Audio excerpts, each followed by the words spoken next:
Welcome back to the White Noise Podcast. I'm Ethan, joined by Gav Me Through the Phone. Yeah, what's up, guys? How you doing? And nobody behind the glass tonight. So this is a unique circumstance for the White Noise Podcast. Due to scheduling conflicts and errors in computer systems, we're doing something different where I'm recording the podcast and Gavin is on the phone, which this is kind of a last minute edition of Gavin being through the phone, but let's see where it goes. It is going to be a shorter episode, but we'll see where this episode goes. If you couldn't tell already. Yeah. Gav, how you doing? We're doing great. It's doing great. It's cold as shit out here. It is cold as hell recently. What the fuck happened? Dude, I know. When I left for work this morning, I stepped outside and I was like, oh, it's a bit nippy. Yeah, it's a bit windy out here, yeah. But I saw a fucking owl like 10 minutes ago. Flew right through my backyard. I don't know if it was an owl. Maybe it was just a falcon or a hawk. Either way, that was close. And damn, that thing was huge. It's not something I hear that often, so it was pretty crazy. I mean, see that often. I mean, that too, but that's nice. What about you? How you doing? How am I doing? Work has been really kicking my ass. All of our asses, me and Jacob. Which is why we couldn't record this yesterday, because there was an error in our computer system to where like 50 orders just went unnoticed, and we had to stay late last night, which is typically when we record and complete them. So that was fun. It was pretty frustrating, but Bread chaser. You respect it. But, I did not want to miss a White Noise episode. We've been doing it every week since we started, and I want to stay consistent with that. I'm very, we're in too deep. If we were 12 episodes in, I'd be like, oh, we'll just skip this week. But no, I think this is 46. Yeah, we're coming up close to a year. I know that. I know. So that's exciting. I just finished homework. How's the homework going? Man, I hate school, dude. School sucks ass. Not the good kind either. This shit sucks. You're almost done, though. Yeah, that's the only thing. I've been counting down the weeks since June, since I had to take summer school. So you got what, a month and a half left? On myself. A month less than that. Yeah, we got like a month. Yeah, I think December 2nd or December 3rd. Dude, you're almost there, and then you'll get a Thanksgiving break. So technically, it's 3 weeks. I think I'm actually going to get like a day off for that. But and even then, it's on a day that I wouldn't even have school to begin with, so I don't even really have a Thanksgiving break. Oh, well, that's rough. Well, Cringe. Let's get this phone on the show. Right? That makes sense. All right.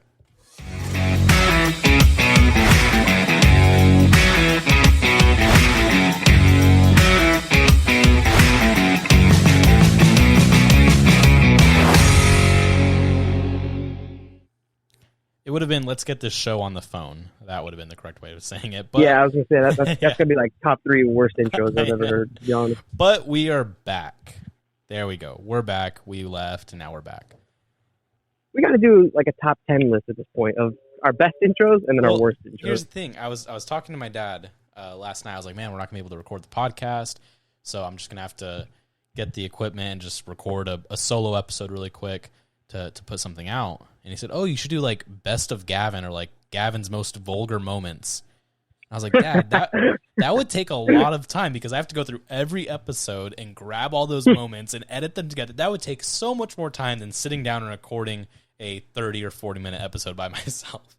But to be fair, you could probably just pick like any 3 episodes. Any 3 episodes and just from pull there. It out. Especially the there are early probably ones. Enough moments. Especially there's enough ones, moments where you could just... that is fair. I'll tell my dad you backed him up on that. Thanks, Mr. Ethan's dad. Mr. Ethan's dad. That reminds me. I don't know if we're trying to name drop. Don't say it. I know what you're going to say. No. What? Wait, maybe I don't. Go ahead. Say it. I was going to say that reminded me of Fairly Odd Parents, like Timmy's dad. Oh, I thought you were going to talk about Cameron. I used to call Cameron's mom. Thanks, Cameron's mom. Oh, I didn't know that. I'd go, thanks, Mrs. Cameron's mom, or something like that. Mrs. Back when it was Cameron's my mom. kindergarten. Shout out Surprised Cameron. he didn't bring that up. Yeah, shout out Cameron. Surprised he didn't bring that up on that episode he was in. Well, there's a lot of stuff to bring up. Speaking So of, gotta remind me about that. Oh, exquisite. there we go. Yay! I'm glad I got to hear that in like 280 or whatever the hell 240p. Like, there's the so crisp fucking grainy. Gavin voice. I apologize to our audience hearing Gavin through the phone and how that must be awful for you. And I apologize. at this point, you probably hearing skipped Gavin the in general. episode because you're like, I don't want to listen to this. But the ones that have stuck around, you're the true fans, and we appreciate you. All 5 of you. We love you. That's being generous, Gavin. Yeah, maybe like 2 or 3 of you. I know Brett and I know Joe. Those are for sure. Brett and Joe are our number one fans. And then Paul. No, Paul watches too. But Paul's mostly honest. I don't know if that counts as a fan at this point. That's true. And I just talked to him tonight, and he said he started listening to it where he left off, and the last episode he left off was the one with me, you, Brett, and him. Wow, That was in fake fan, September. Brett or Paul. Fake fan, Paul. Unshout out, Paul. A month and a half ago, but it is what it is. Let's talk some news real quick. Let's talk some pop culture news. Get into the happenings. Oh, hell yeah! one Love of- news. So perfect. One of the more like shocking stories, I guess, in pop culture is Henry Cavill leaving The Witcher and being recast by Liam Hemsworth for The Witcher Season 4. I don't know how to feel about that. I mean, Henry Cavill was so fucking cool as Geralt. So it's like, and he was kind of one of the only reasons that like I feel like The Witcher was good, because he actually knew what the hell he was talking about. One thing I love about Henry Cavill is, despite the way he looks, muscular, masculine, like a fucking man, like, he is one of the biggest nerds I've ever seen in Hollywood. So I know, yeah. I aspire to be everything like Henry Cavill. Henry Cavill, if you're watching this, shout out to you. Henry Cavill. That was weird. Anyway, No, I think so. I think there's a lot to do with it, like just the whole Witcher's production process. Like I don't know the specifics of his contract with Netflix. Don't quote me here, but something with Netflix basically owning like the rights to his face, right? Which is why he wasn't in any movies during The Witcher, and then he was in like Netflix movies or like the Enola Holmes movie. Yeah. So that's why he wasn't able to be Superman. Like even in the Shazam cameo, they didn't show his face because, well, he couldn't. But I forget what Joe called that. That happened like twice. It happened in Peacemaker and it happened in Shazam. exactly, yeah. And then, Funny. so I'm sure there's kind of that aspect of it where he's like, okay, I just want to get out of this contract type thing. Don't blame him. In addition to, I remember reading something to where the writers for The Witcher like actively despised the source material.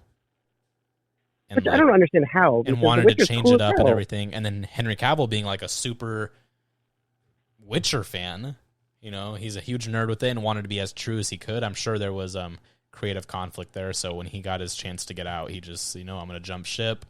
And I kind of feel bad for Liam Hemsworth because I know he's going to get a lot of crap for it because Henry Cavill was so good. Even though, like, Liam Hemsworth, I know he'll do the best he can do, but, with anybody, any actor who's recast in a role that's that popular, they're going uphill at that point. I mean, honestly, I think it'll be fine just because it is Liam Hemsworth. If it was like some random nobody, Yeah. I feel like it would be And a lot worse. yeah, that's true. I mean, he does have that going for him to where it is somebody well known instead of a nobody. That's a good point. And he's gonna be in the new D&D movie too, right? Liam Hemsworth? Isn't he the? Do I Uh, totally have the wrong star? I think I totally have the wrong star. My bad. Chris Pine. strike Chris that. Pine. Yeah, you're talking about Chris Pine. Chris Pine. They look the fucking same to me for They some reason. I don't look know very why. similar, but I think I can tell the difference between them. There's a I'm lot sorry, of people in the Liam D&D movie. Hemsworth. I was gonna say, speaking of Henry Cavill, liking nerdy stuff, but never mind. Yeah, I'm sorry, Liam Hemsworth. Don't hold that against me. Liam Hemsworth is Hunger Games, Yep, I'm gonna say he's Gale. which I still haven't seen part 2 Mockingjay. that whole I can't even call it a trilogy. My bad. It's fucking form.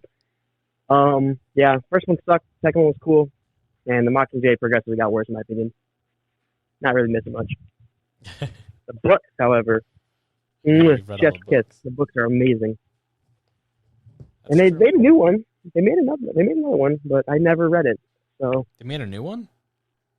yeah, I thought they did. Mm. It's gonna be a prequel to what happens in the Oh. Hunger Games. And it's gonna be telling Haymitch's story, I believe. Don't quote me on that. I don't really know too much about the book, but maybe one day I'll read it and give a review on it. Who knows? What do you know about Wonder Man? Wonder Man. I'm gonna keep it 100 with you. I don't know shit about Wonder Man. Okay. I well, know that he's Marvel, right? Yeah, Marvel. Yeah. So, I'm not going to even Doesn't he have try. purple? You know what? I will try to pronounce this gentleman's name. But I know he was. Yeah, he was Black Manta, right? Yeah. Oh, Yeah. another chef's quiz. So Chef's kiss, exquisite. Yahya Abdul Mateen II to lead Marvel series Wonder Man for Disney Plus. We probably did butcher that name. I did, but honestly I think it's just his first name, but I think Abdul Mateen II. I'm pretty sure I got that pretty well. But Wonder Man, and then here we go. Gosh, I went into this thinking, we won't talk crap about Marvel, but Yep. here I am bringing up Marvel, wanting to talk major Welcome to the white crap noise. about them. It's just, who did I tell you about this, or I think it was you and Joe, where it's like when a TV show is really good but the last few seasons suck, like The Office or something. Mm-hmm. Get a lot of heat for that, but yeah, like it's going on so long where it's just this last half has a lot of weak points. I'm sure there are great moments. I'm sure there's really cool things like Daredevil and She-Hulk, but everything else is just so like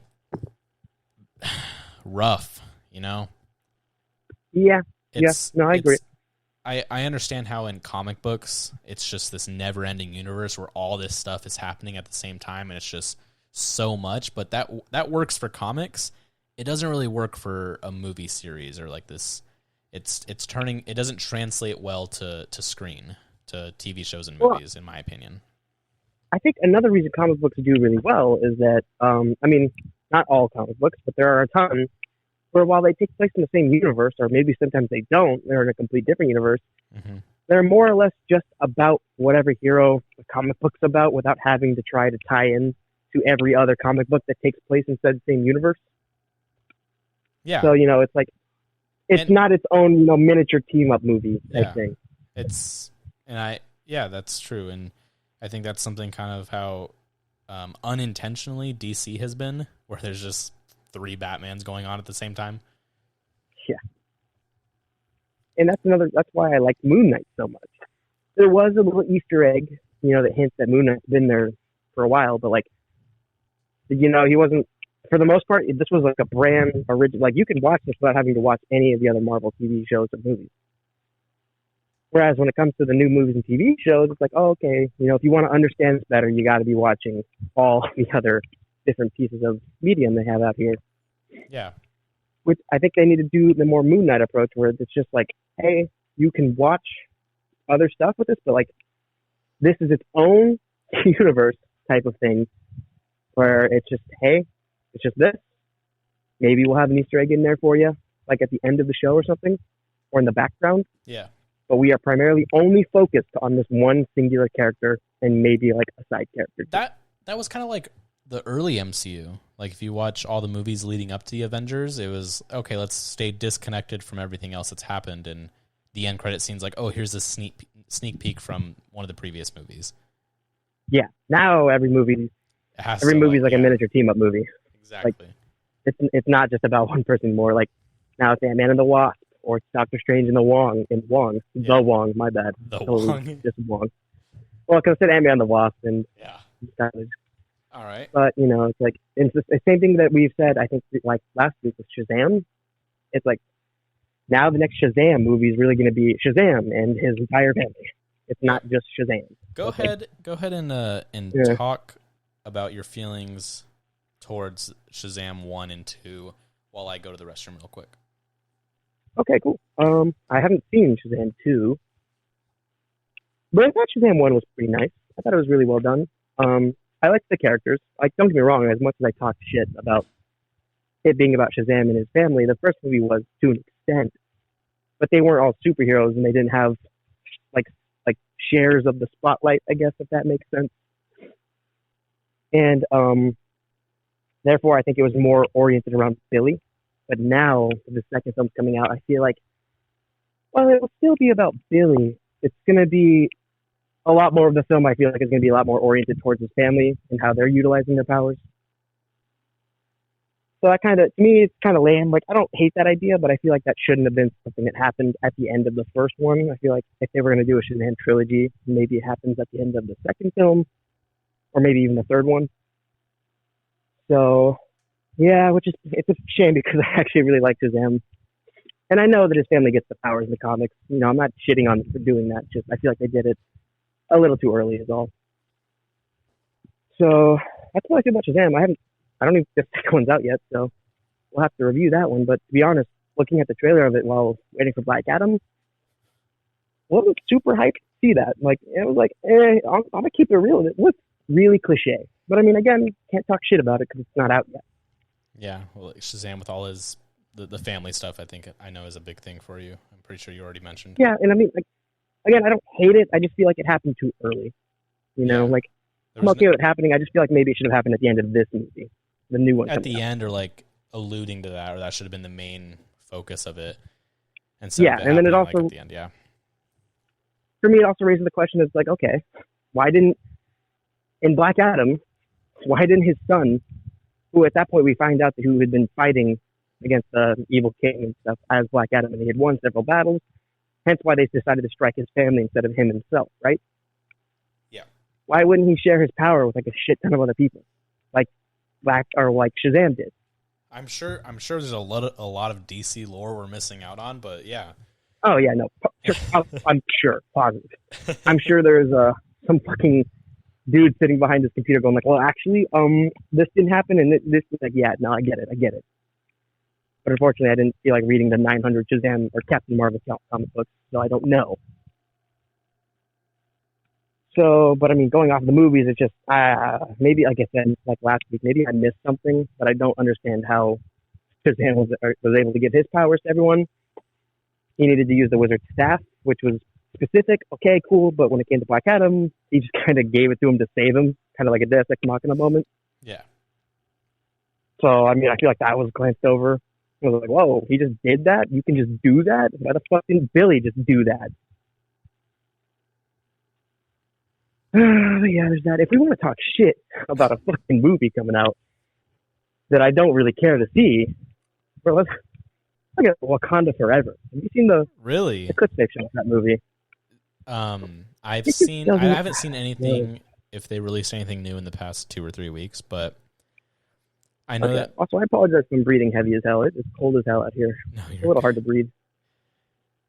You're fine. You're on the phone. I mean, if people can stand hearing you through the phone like this, then they're fine with your breathing. Okay. Yeah, Wakanda Forever, I know that they've kept a lot a secret because I know there's something going on. Like, the whole thing of, is Shuri taking over as Black Panther? And that's what everybody... And that has been confirmed. That's what everybody has been, like, immediately assuming. And then even the movie makers are like, oh, well, nobody's really guessed the whole thing. I'm curious to see what they'll do and see how the movie will be received. But until it comes out, it comes out this month, right? I believe so. Yeah, at the end of this month. So we'll see. So maybe we'll go see it. I'm sure we'll talk about it. I'm almost 1,000% sure we'll talk about it, even though I'm tired of talking about Marvel. I just hope they handle it respectfully and stuff. Exactly. Which I'm sure they will. Really cool. I mean, everyone a part of making the movie had a great relationship with him, so I'm sure they'll handle it very well and respectfully. Yeah. And it almost seems like Namor isn't going to be the villain. I feel like he's going to be a false villain, if I'm being honest. Well, yeah, obviously. I mean, I feel like it's going to Namor's be, a hero, so. I feel like he's going to be kind of like an anti-hero, and they're like, oh, we got to fight him, and then somebody else is going to appear, and they're like, oh, well, we both got to fight him now. It's kind of like a not Shazam. I keep wanting to call it Shazam, like a Black Adam thing. Yeah. Where Black Adam versus the enemy. Justice Society, and then they tack on the villain in the last 10 minutes. That being said, I really do think, I'm sure Shuri might be a much better Black Panther, but I really do think M'Baku should have gotten it, if being honest. Which maybe he will, and he'll be like, oh, I don't want to do this, and that's how Shuri gets it. Maybe it'll be like a team-up thing, like Shuri and M'Baku. Or who knows, maybe they'll pull a fucking gotcha moment, and it'll be like, oh, Shuri was the Black Panther, and then at the end, M'Baku's actually the Black Panther now. Yeah. I don't know. But I mean, I just feel like it made more sense because in the first movie, M'Baku literally nearly died fighting for that title. Yeah.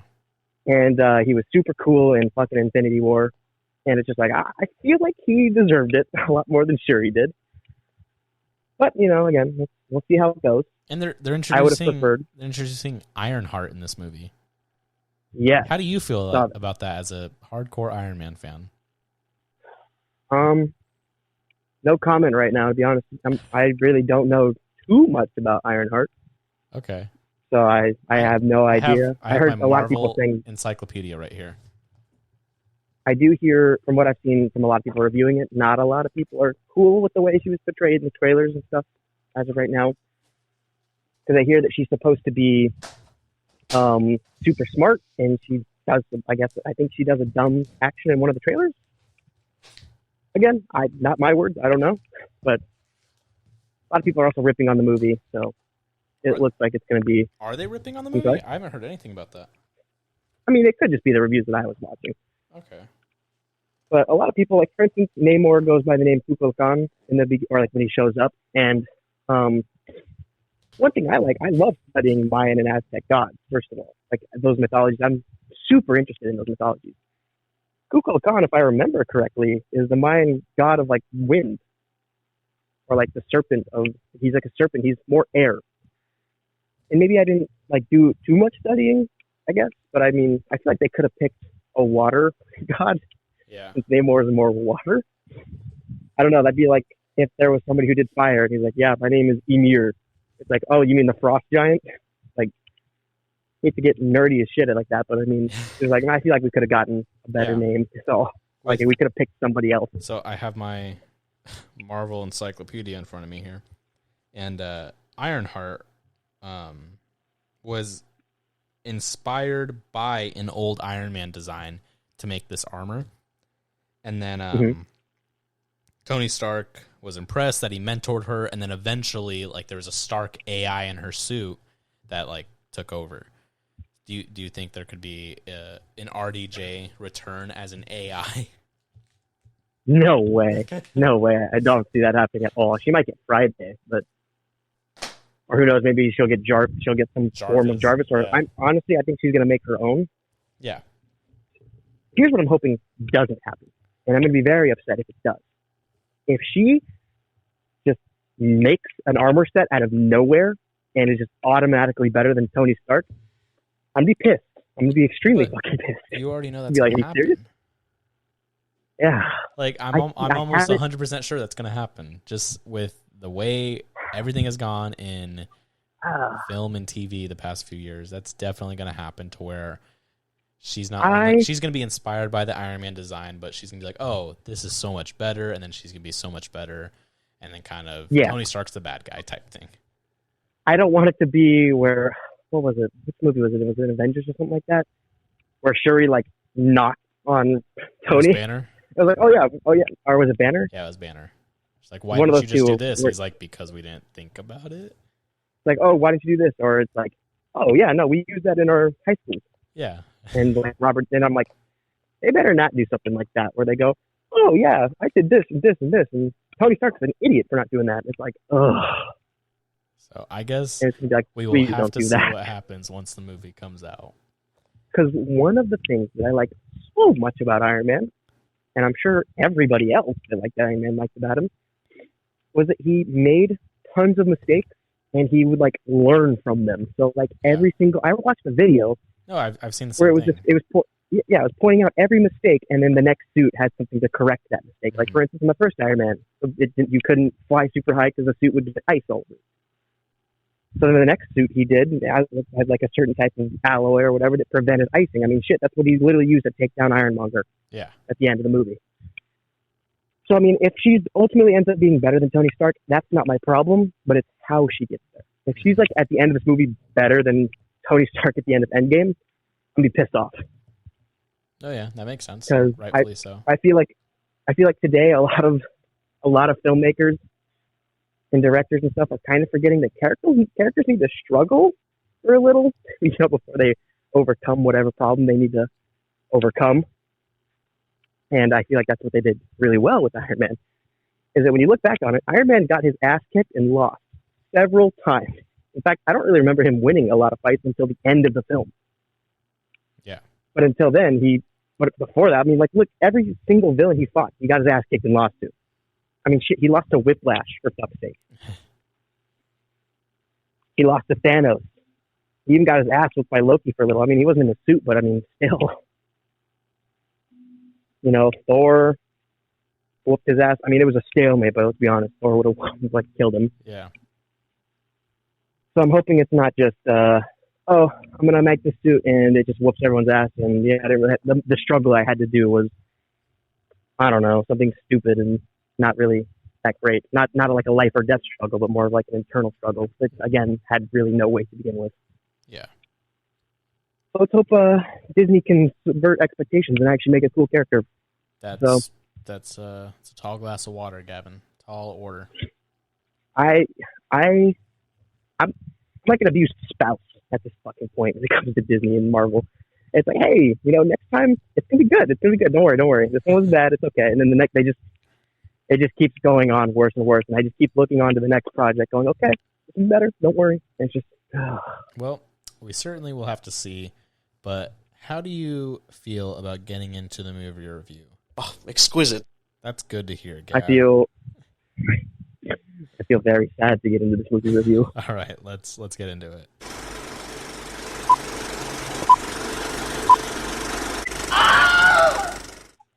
All right, so this past week we had to watch The Notebook with Ryan Gosling and Rachel. Rachel McKinsey? Is it Adams or McAdams? I think it's McAdams. Rachel McAdams. Rachel McAdams. Okay. Yeah. My bad. I was gonna say I remembered her name entirely right before you just said it. I know. I love her too, Rachel McAdams. A very popular movie, I think. Everyone knows what The Notebook is, even though we haven't seen it. It came out in 2004. It's your Nicholas Sparks romance movie. So, Gavin, what did you think about The Notebook? I think it would be pretty insulting to say that this movie isn't iconic. I mean, kind of like how you just said, when you think of romance movies, if you ask a lot of people to just pick a romance movie or even name their favorite, I feel like The Notebook would definitely come up a lot. Mm-hmm. So, I mean, especially with When Harry Met Sally kind of thing. Love that movie. The Notebook's very popular, and I can see why. This movie was so... how can I say? This movie was very heart-wrenching, to say the least. Mm-hmm. It would be very sad. There were so many moments where you just kind of tearing up, or like, I had to do what does he do in Cloudy the Chance of Meatballs 2, where he's like, it's enough to make a grown man cry, but not this one, and get back in there, tear. Yeah. And then the ending came, and I just lost all composure. But, dude, it was very cliche in its dialogue at times, but I'm gonna keep it real. It didn't really distract me that much. Some of the words, like I said, were kind of groaner. Like, oh god, this is where those words come from. Okay. That being said, I really didn't think it distracted us a lot, and the characters felt very real. I enjoyed that much. I liked that the characters were pretty real, and that you can relate to them and their choices. Mm-hmm. At least some people can. I'm gonna be honest with you. I've always heard about The Notebook. I didn't know it took place in the 40s. I knew it was back then. I didn't think it was 40s. I figured it was like 70s or 80s. Yeah. Even like the memes I've seen, like the "What do you want" meme. Yeah. Like, Well, I think it happens right outside the car. Yeah, I know, seeing the car there and all that, but I guess I didn't remember it correctly. But yeah, I enjoyed it. I feel like every movie we've seen with Ryan Gosling, he has it rough. So, Yeah. Yes, he does. I don't know what Ryan Gosling did. Fucking deserve all this shit. But I think I was looking through his movies, and I think this is like we're at the end of the bad ones when it comes to Drive and Blade Runner and now Notebook. Yeah. So I think from here on out, it's just going up. I think we're all uphill from here. Okay. Downhill, I should say. Yeah, I loved all the performances. I think that's the first thing to get out of the way. Rachel McAdams and Ryan Gosling, they did great. Even James Marsden, which side note, is a really underrated actor who I wish was in more movies because he does great in everything he's in. I feel like he's always a supporting character or in a movie like Sonic. Yeah, I was going to say he was in Sonic. He's in Sonic 2. He's going to be in Sonic 3, I bet. At this point, why not? He was in Hop. Remember Hop, right? I remember Hop, movie. Yeah. I never saw it, but I know what you're talking about. No, that movie sucked. I hated that movie. But, I really enjoyed it. I mean, it was just this kind of wholesome movie that was just, like your rom-com movie, Yep. I really admire Ryan Gosling's character, Noah, and just his will to look like a complete ass to chase after what he wants. Yep. Like the whole Ferris wheel thing, and like he just had no quit. Yeah, and I'm gonna be honest. There's a lot of a generational barrier when it comes to that. Yeah. Like nowadays, you wouldn't do that much chasing nowadays. Exactly. I know. Like that's what I was thinking. I'm like, damn, this guy's gonna get a fucking case filed against him or some shit if he keeps this up. But different time back then, I guess. Different time back then, and I think just he had a certain charm to him, True. Yeah. Which I thought was cool. Ryan Gosling. I mean, fucking, let's be honest. Rachel McAdams. We didn't have to say a single word. I don't know. It's hard to really pick out specific moments that aren't sad. Yeah. But overall, like I really enjoyed it. I thought it was a good movie. I'd probably watch it again. I don't know. Yeah. Oh, I thought the soundtrack was good. The use of birds. Oh, especially at the end when they're flying away after they died. Sad.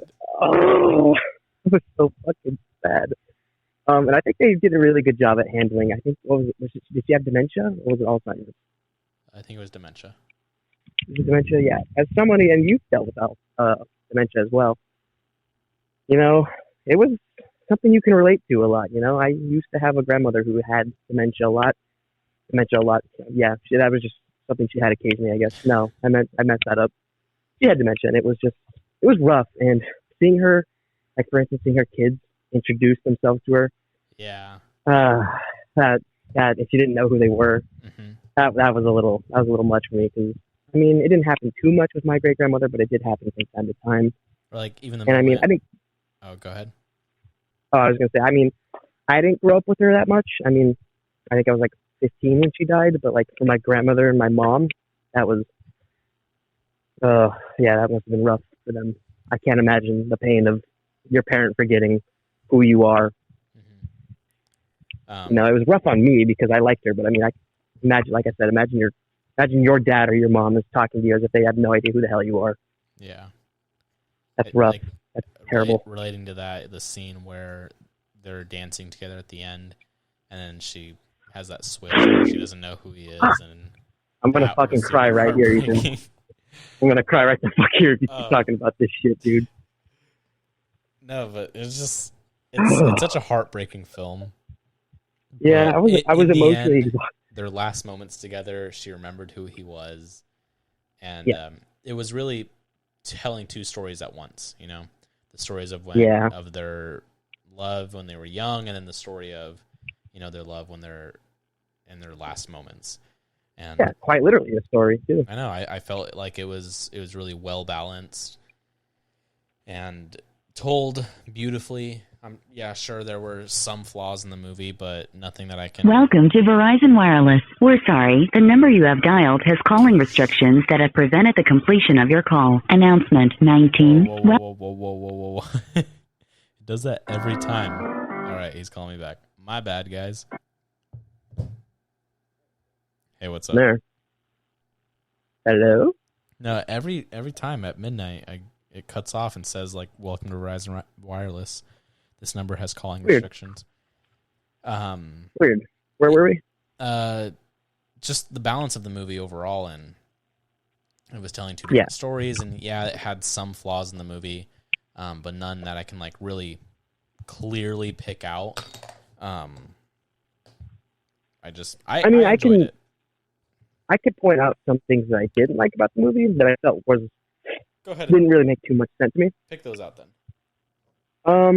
So the mom keeping the letters, that didn't make sense to me. Yeah. Like, she had this huge bundle giving it to her. I'm like, okay, you hated this guy. You specifically voiced how much you hated this guy and you didn't want your daughter to end up with him. I agree. And you intercepted every single letter. To me, it just didn't seem to make sense for her to catch them. Okay, well, here's my rebuttal to that. Because she ends up going to that working yard where she says, oh, this is the one that, like, I loved when I was your age and all this. Yeah, and that's, so I'm sure I figured you would bring that up. I'm sure there was a part of her that was like, let me keep these, because there's that part of her that, you know. And it kind of, and that makes me hate it even more, because this means that she knows what that type of pain is like, and she was almost subjugating her daughter to that exact same thing. No, yeah, that's exactly what she said in the movie. She's like, so, you heard me crying myself to sleep every night for months. She said that.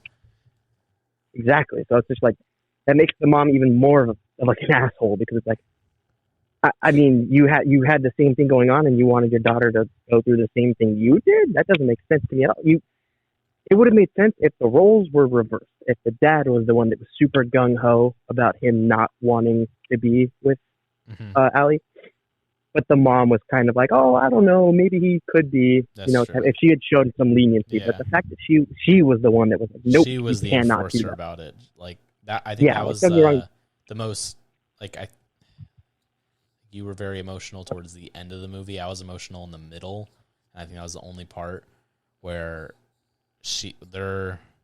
Allie's having the argument with her parents in the room with Noah right outside, and just all the crap they're saying, and then he eventually just walks out, and that whole breakup sequence was. And I don't know if you've had this happen, but it has happened to me once. Or it wasn't her parents, but it was her friend group, like, talking shit about me, like, and I was like right across the corner. And I mean, that sucks, dude. It is a terrible fucking feeling. You know, I will say, like, I actually have had a similar scenario like that where her mom kind of didn't like me or didn't think I was good enough, and kind of the same thing, not to that extent, but very similar. So I think that's where I was like, damn, this is relatable. Yeah, dude, it's terrible. It's like hearing that your day goes from 100 to 0 immediately, and you're just like, wow, okay. And then you go to see them, and then they're like, hey, how are you doing? And it's like, shut up. Wow, fuck you.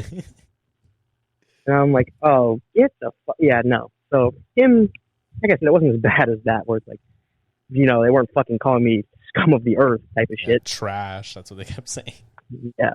He is trash. But I mean, like, I can somewhat relate to that. And yeah, it was terrible. His reaction was about the same as mine. Yeah, but I mean, I liked the movie. I will probably definitely watch it again. Yeah, it was really well done.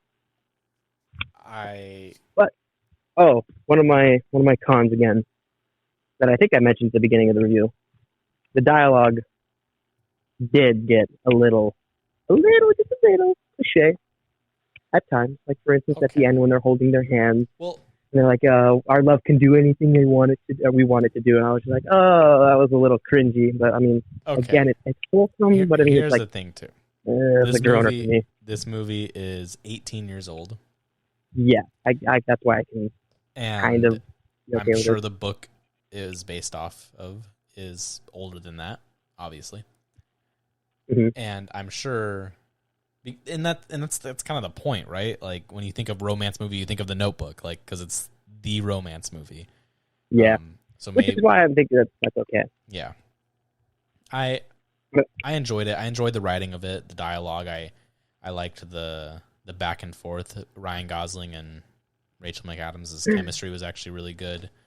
Yo, you want to know what the funniest thing about that? You saying that actually is? What? Is that the movie, from what I heard, actually almost didn't happen because Ryan Gosling hated Rachel McAdams, and like they actually struggled to work together for a while. Are you serious? Until Sparks actually sat them down and was like, "All right, we need to get through whatever the hell it is that's eating us." And then they ended up actually going really well from there, and they actually ended up being a couple for a little. I think after the movie released. And I think that's what aided to their chemistry, Yeah. because that was a part of their characters too, is they fought all the time. Like that's something that they say during the narration of it. Yeah, especially during the fucking scene where she's like, we're not breaking up, are we? You know, kind of like I think you said like yesterday or something. Yeah. Like, we're not breaking up, are we? This is just a fight. We'll be good to go tomorrow. I was Yeah. like, oh. That was kind of heart-wrenching for me. She's like, you know what? Go. I hate you. And they're like, no, we're not breaking. Like, this is fine. We're just having a fight. And I was like, oh my gosh. Yeah, I was like, this is kind of toxic, I'll get honest. But like, toxic relationship, a couple fights, so it's whatever. Yeah. Let me point something out. Me and you are here. Okay.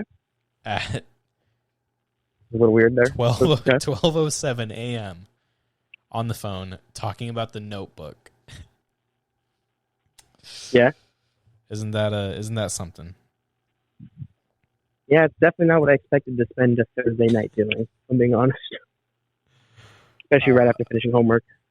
You know, it is like, I could play games, but I gotta go talk about The Notebook real quick. It is what it is, but what would you rate this movie overall? I think after we've talked about it, my score might go up just a little. I think I'm going to rest this at a 75%. 75? All right, cool. I'm going to give it an 81%. 81%. Ooh. So 75 and 81. That's pretty close, yeah. I mean, usually we are pretty close. I think it was, what movie was it where we were drastically different? I don't remember. Okay. I don't know. Was it earlier or was it like... It was like a couple recently? weeks ago. Was it a couple weeks ago? I think so. Well, so that being said, that was The Notebook. And what's our movie next week, Gav? Well, keeping the theme of heartbreaking, cry your eyes out movies, we're going to go with The Green Mile. Another movie that mostly everybody's seen, but we're just that uncultured that we haven't seen it yet. Yeah. Michael Clark Duncan, right? Apologies. Yeah. Which, kind of like The Notebook, I already know how it ends. So I don't know how it ends. So you don't? Nope.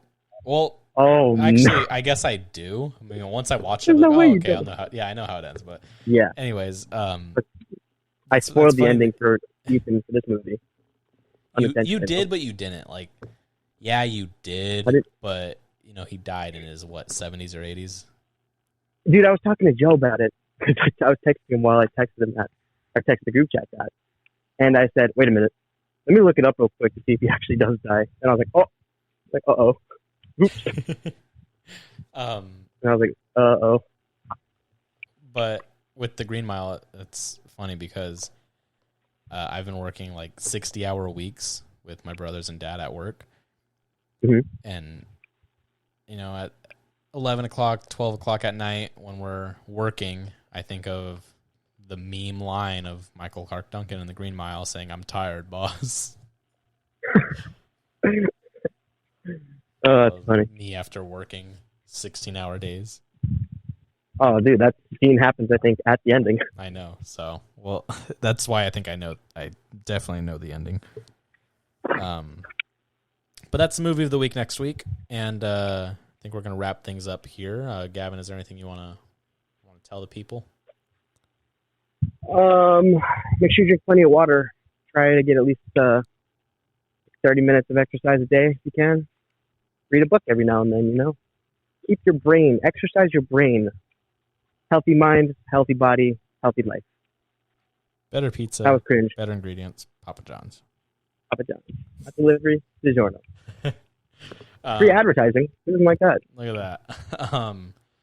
Yeah, we're not going to do Gavin versus Wild this week. So we will Cringe. read the results of last week's next week.